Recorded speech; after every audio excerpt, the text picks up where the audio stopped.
Hi guys! Welcome back sa YouTube channel ko. So for today, meron tayong math problem coming from algebra. And this is a word problem which is a work-related one. Pero before that, shoutout muna kay Sergio Placid Enerlan and happy birthday sa'yo, Lodi Cakes. And I hope you all the best and more power sa'yo. Thank you so much sa support mo sa channel natin. So yung problem natin is 30 men to do a project in a target time of 120 days. 30 men started the work but 10 resigned after 30 days and were replaced at the beginning of the 46th day. How long was the project completion delayed?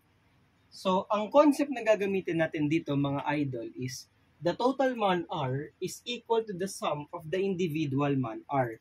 So, kumbaga, depende dun sa pinaka-sinet na goal, based dun sa problem, is must be equivalent to the summation of the individual man-hours. So, kailangan nating analyze.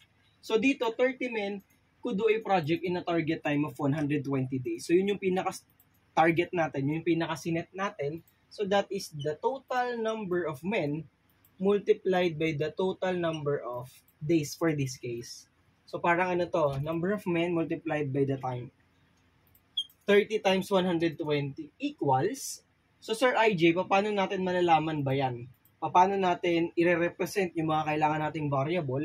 So, let's say, let x be the required number of days para matapos yung pinaka-job natin based dun sa condition.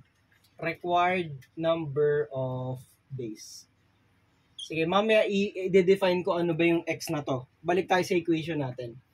30 times 120 equals 30 men started the work but 10 resigned after 30 days. So that means na yung 30 men, nagtrabaho pa sila ng 30 days na magkakasama.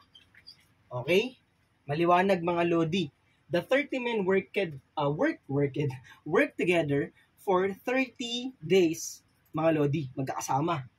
Plus, kaya lang, 10 ang nag-resign. So, ibig sabihin, 20 na lang yung natira. 30 minus 10, that's 20. And were replaced at the beginning of 46 days. So, ibig sabihin, ilang days yung nagpass. So, from 31st day hanggang 45th day, that is a total of 15 days. So, ibig sabihin, itong 20 na ito, mga Lodi Cakes, magkakasama sila na magtrabaho within 15 days. However, na-replace na yung 10 na nag-resign. So, magiging 30 na ulit siya. Tapos, ito na yung x natin. Kumbaga, yung remaining number of days. Required number of days remaining. Kumbaga, yan yung ilan pa yung natitirang days para makumpleto nang magkakasama na ulit sila, mga idol. Tapos, titingnan natin paano natin sa-solve or sasagutan yung mismong problem. Simplify natin.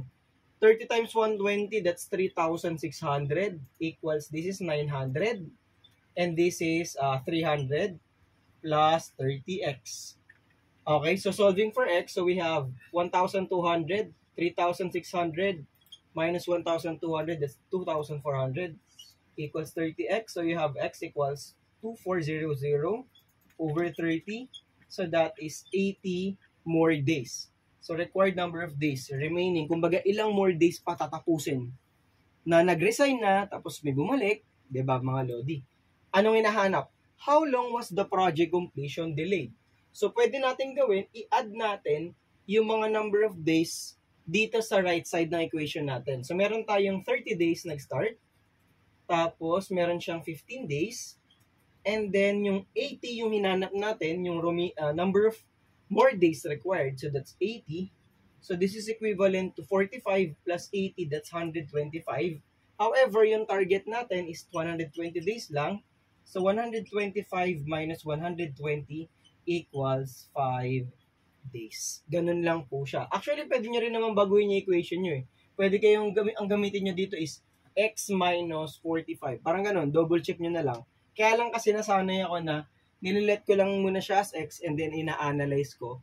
Ilan ba yung days na na-complete niya based dun sa right side at ilan ba yung target natin, saka ko siya ima-minus. So, the answer to this problem is letter B, 5 days.